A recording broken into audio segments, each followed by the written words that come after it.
খুলনা টাইগার্সের হয়ে এখনও খেলতে না পেরে হতাশ নন টেস্ট দলের নিয়মিত মুখ মাহমুদুল হাসান জয়। স্ট্রাইক রেট বাড়াতে কাজ করে চলেছেন নিয়মিত। সিলেটে এই জাতীয় ক্রিকেটারের সাথে কথা বলেছেন রেদওয়ান শোয়েব, ক্যামেরায় ছিলেন মুক্তার হোসেন।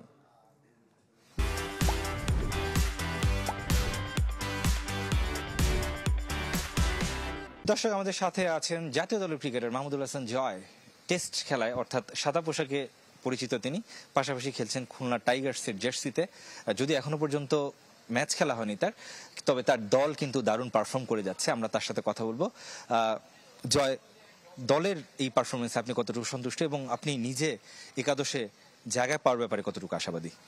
না, দেখেন, আমাদের টিম কম্বিনেশনটা খুব ভালো। আমরা লাস্ট দুইটা ম্যাচ খেলছি, দুইটাতেই উইন। আমাদের এখন সবাই খুব ভালো মোমেন্টামে আছে, যারাই খেলতেছে ওরা পারফর্ম করার চেষ্টা করতেছে এবং আমাদের টিম কম্বিনেশন কারণে আমরা উইন হচ্ছি। সামনের ম্যাচগুলোতে আমাদের প্ল্যান থাকবে যে কিভাবে উইন করা যায়। নর্মালি আপনি টেস্টে খেলে থাকেন, কিছুটা চ্যালেঞ্জের মুখে পড়তে হয় কি না আপনার? টি-20 ফ্র্যাঞ্চাইজি ক্রিকেট বলুন কিংবা এই টি-20 খেলাগুলো যখন খেলেন আপনি, কিছুটা চ্যালেঞ্জের মুখে আপনি পড়েন কিনা? না, আসলে তেমন কোনো চ্যালেঞ্জের মুখে পড়তে হয় না। আসলে দুইটা ডিফারেন্ট গেম। যখন লাল বলে খেলি তখন ডিফারেন্ট প্ল্যান থাকে, আবার যখন সাদা বলে খেলি তখন ডিফারেন্ট প্ল্যান থাকে। আসলে তেমন কোনো অ্যাজ এ প্রফেশনাল হিসেবে তেমন কোনো চ্যালেঞ্জে পড়তে হয় না। এমনিতে আমরা লক্ষ্য করলাম যে এর আগেও আপনি বিপিএল এ খেলেছেন, এই খুলনা টাইগার্সের হয়ে খেলেছেন, কুমিল্লা ভিক্টোরিয়ান্সের হয়ে আপনি খেলেছেন। স্ট্রাইক রোটেট করার যে বিষয়টা, সেখানে একটু স্ট্রাগলের বিষয় থাকে কিনা? আমরা লক্ষ্য করলাম যে 120-এর উপরে নয় আপনার স্ট্রাইক রেট, সে বিষয়ে আপনি কাজ করছেন কিনা? হ্যাঁ, অবশ্যই। এজ এ ব্যাটসম্যান হিসেবে সবারই লক্ষ্য থাকে যে টি-20-তে স্ট্রাইক রেটটা ভালো করার। আমারও লক্ষ্য আছে যে স্ট্রাইক রেটটা ভালো করার, স্পেশালি টি-20 ক্রিকেটে। শেষ প্রশ্ন, টেস্ট নিয়ে আপনার ভাবনাটা কি?